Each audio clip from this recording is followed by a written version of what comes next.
La historia de Anelis Comenzó con extraños ruidos por la madrugada. Hablamos del año 1960, cuando en el convento Movimientos autónomos de los objetos, arañazos en las ya no se paredes. profesaba el culto que le diera vida.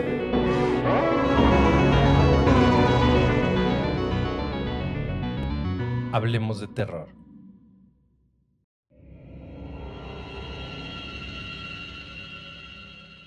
Hola terroríficos, ¿cómo están? Muchas gracias por seguir con nosotros relato a relato. Les recuerdo que además de YouTube, estamos en todas las plataformas de podcast disponibles. También si desean enviarnos un relato, pueden hacerlo al correo tuhistoria@hablemosdeterror.com. El día de hoy, les comparto un breve relato de la época colonial. Como siempre, el uso de audífonos es sugerido para una mejor experiencia. Apagar las luces, subir al volumen y disfrutar. Esto es, Hablemos de Terror. Bienvenidos.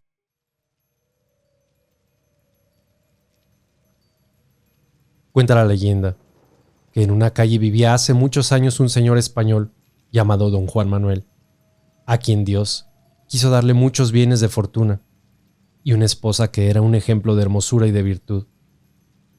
Todo el mundo lo creía un hombre verdaderamente feliz, pero estaba muy distante de serlo, porque viendo que pasaban los años y que no tenía hijos, empezó a ponerse triste y se entregó a la devoción con tanto fervor que no salía de las iglesias, ni se le veía tratar más que con religiosos y personas conocidas por su piedad.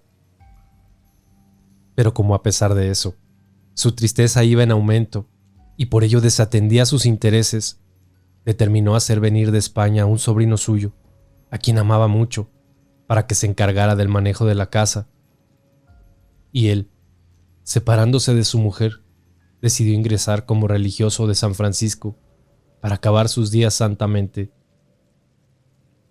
Llegó en efecto el sobrino, y con él la perdición de don Juan Manuel, porque el enemigo común, es decir, el demonio, que sin duda estaba en acecho de su alma, empezó a atormentarlo con el terrible tormento de los celos. Oía continuamente a don Juan Manuel en su interior una voz que le decía que su esposa era infiel y criminal, y le aconsejaba las acciones más desesperadas y crueles para vengar su honra. Y lo peor era que el demonio le designaba como sospechosas a las personas que él tenía por más virtuosas y honradas.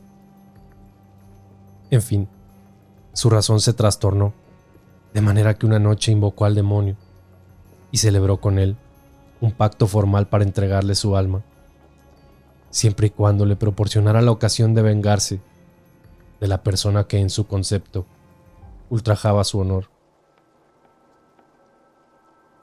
El demonio, que nunca duerme, no quiso desperdiciar la ocasión que se le ofrecía de perder a otras muchas almas, y así le aconsejó que a las 11 de aquella misma noche saliera de su casa y vería pasar por su calle al ofensor que buscaba.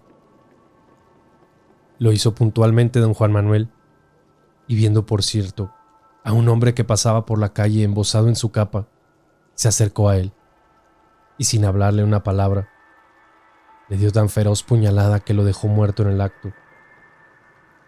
Y empezaba don Juan Manuel a sentir la satisfacción que causa la venganza a un corazón dañado, cuando a la noche siguiente volvió a aparecérsele el demonio, y después de pedirle cuenta de lo que había hecho, le dijo: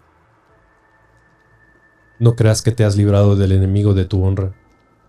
El que has matado ayer era un hombre inocente, que iba a repartir a su familia el fruto de su trabajo, pero debía morir, porque así convenía a mis designios». Al oír esto, don Juan Manuel, fuera de sí y lleno de furor, iba a prorrumpir de las más horribles maldiciones contra el demonio.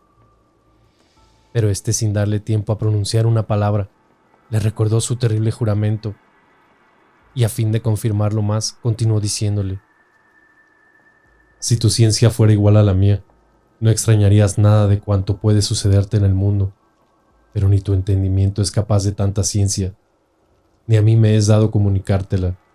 Sin embargo, quiero hacerte el mayor servicio que puedo en estas circunstancias, que es revelarte el modo de lograr tus deseos. Sal de tu casa todas las noches y acomete sin temor a la persona que encuentres en tu calle a las 11 en punto. Quítale la vida. Y si me vieras aparecer al instante, puedes estar seguro de que has acertado el golpe. No pierdas tiempo y considera que tu esposa lo emplea en distracciones algo más agradables que las tuyas. Más encendido en celos, don Juan Manuel, por las palabras del demonio, acabó de hacerse sordo a las voces de su conciencia, y desde aquel instante comenzó a poner por obra el infernal consejo. Todas las noches salía puntualmente de su casa, y para asegurarse mejor de la exactitud de la hora, preguntaba al primero que encontraba en la calle: «Amigo, ¿qué hora es?». Y al contestar el desgraciado hombre: «Las 11», don Juan Manuel añadía, clavándole el puñal en el pecho: «Dichoso usted que sabe la hora en que muere».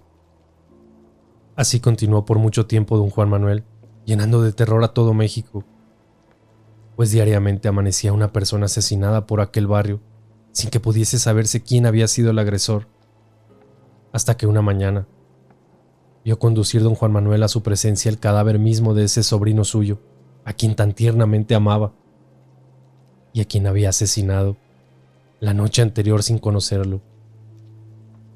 La vista del cadáver causó en don Juan Manuel una sensación de horror y de aflicción difícil de explicarse.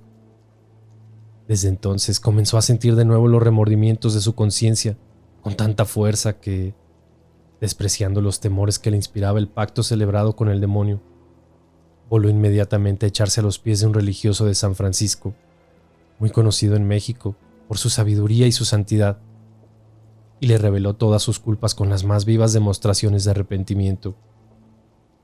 Pero este santo varón, como era tan inteligente en la ciencia de dirigir las almas, antes de dar la absolución a don Juan Manuel, quiso probar su arrepentimiento, y para esto le impuso por penitencia que fuera a medianoche, por espacio de 3 días, al pie de la horca, a rezar un rosario por las almas de los que había asesinado, y volviera al día siguiente a referirle lo que le hubiera sucedido. Resuelto don Juan Manuel a ponerse bien con Dios, obedeció con la mayor humildad, y al dar las 12 de la noche, se dirigió a la horca, no sin sentir un horror que le helaba la sangre de sus venas.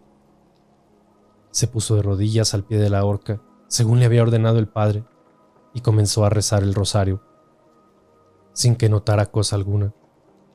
Pero al concluirlo, y cuando ya trataba de retirarse, quedó fuera de sí por el pavor que le causó escuchar una voz sepulcral y lejana.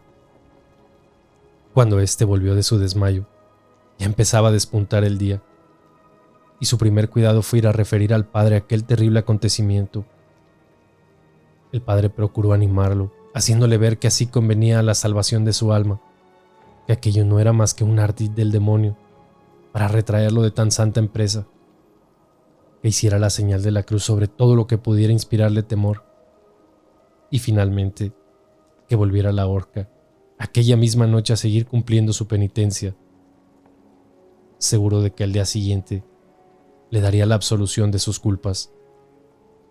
Fortalecido de este modo, don Juan Manuel acudió con la misma puntualidad a la horca, y no bien había concluido su rezo, vio que a lo lejos un gran número de luces opacas que se movían de 2 en 2, como si fueran una procesión, y detrás de ellas un bulto negro levantado en lo alto, parecido a un ataúd.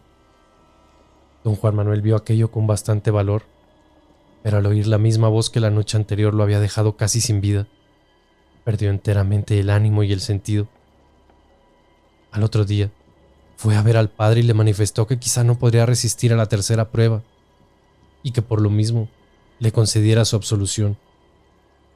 Ya entonces, no le pareció justo al padre negarle aquella gracia, y haciéndole repetir la confesión de sus pecados, le dio por fin la absolución que tanto deseaba, pero siempre con la condición de ir a hacer su tercera y última visita a la horca, como en las 2 noches anteriores. Lo que ocurrió aquella noche fue algo verdaderamente aterrador. Don Juan Manuel salió a cumplir su penitencia, como le previno el padre, para encontrar completamente su perdón. Pero lo único que encontró fue su muerte, pues al día siguiente amaneció ahorcado. Hay quienes dicen que fue el demonio. Otras versiones refieren a que el padre trabajaba para el mismo diablo. Dicen que él mismo se suicidó también. En realidad, nadie lo sabe a ciencia cierta. Solo se sabe que desde aquellas vivencias la calle que conducía a la horca llevó por nombre la calle de Don Juan Manuel.